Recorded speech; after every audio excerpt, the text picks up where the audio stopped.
Hey everyone, welcome back. Today we're going to be learning how to factor trinomials when a is greater than 1 using a cool method called the box method. If you've ever struggled with factoring tricky trinomials, this method makes it easy and organized, so let's jump right into it. So what we're looking for is any time that we have a trinomial and we're asked to factor and our a value is greater than 1, that's a, that's b, that's c, we can use the box method. Okay, so let's look at how we do this. So the very first thing that we're going to do is we're going to take a times c. So a times c is 6. Okay, then we're also going to take our b value and we're going to write it down here. So I'm looking for two numbers that multiply to get to 6 and they add to get to 7. Well, this one's pretty easy. In the second example, we'll do a little bit harder, but we'll start with 6 times 1 is 6, and then 6 times 1 is 7. Okay, so the next step that we're going to do is we're going to bring our a value and we're going to put it into the box here. So we have 3x squared.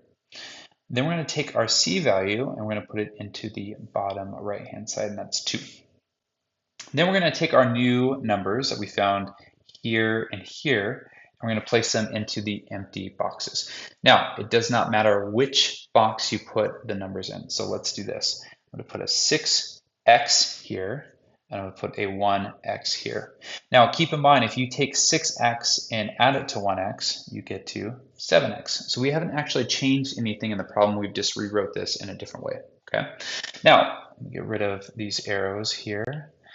Okay, next step is we are going to find the greatest common factor for the first row. Okay, so what's the greatest common factor that can go into both 3x squared and 6x? Well, that's going to be a 3x. Okay, our third step is asking, well, how many times does 3x go into 3x squared? Well, that's going to go into 3x squared x times. And how many times does 3x go into x squared? Well, that's going to go into 2 times. Okay, now we're looking for our last term here, and we're going to ask ourselves the same question. What is the greatest common factor between these two terms, 1x and 2? Well, that's pretty easy. That's a 1. Okay, so if we've done everything right, we will see that 3x times x is, 3x times x is 3x squared. 3x times 2 is 6x, x times 1 is 1x, and 2 times 1 is 2. So all we need to do now is we need to write our factors. So we are left with 3x plus 1 times x plus 2. Okay. And the nice thing with all of these is that if we go back and we FOIL these out, we can see if we did the math correctly. So let me just FOIL these out real quick. So plus 6x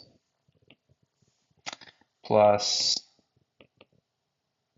x plus 2.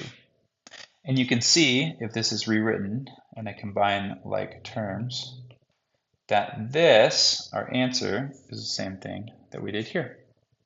Okay, so let's try another one. Let's just make sure that we've solidified this. So let's go ahead and I'm going to scroll down here. I think I have another box down here. Perfect. There's another one right there. Okay, so go ahead and pause the video right now and try this on your own, and then we'll come back and we'll do it together.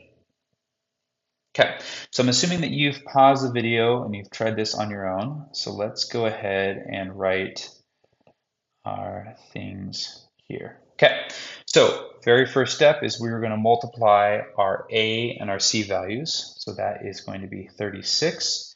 We're going to bring down our b value here. That's 13. Okay, so what two numbers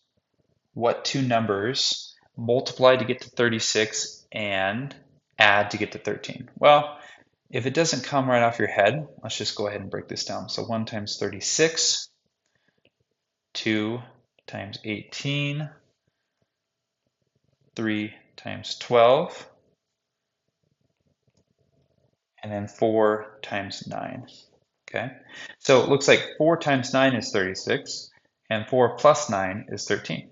Okay, so those are going to be, we're going to pull those out. Okay, that works perfectly.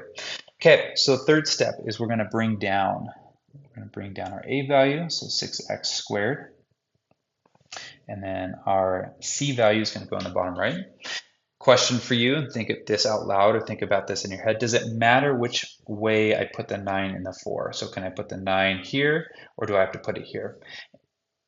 And the answer to that is it does not matter. The only thing that matters is making sure that we have an x on the end of it.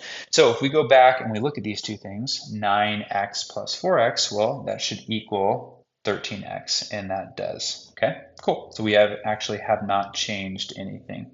All right, so let's go back and ask ourselves the same question. So what is the greatest factor that we can pull out of 6x squared and 9x? Well, that is going to be a 3x.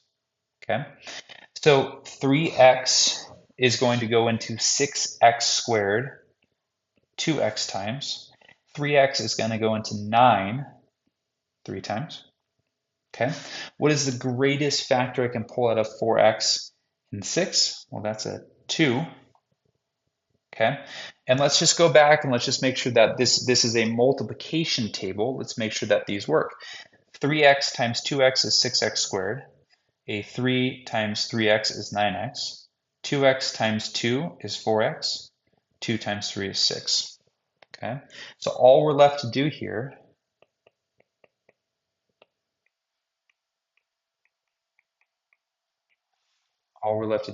is to write this out as our answer.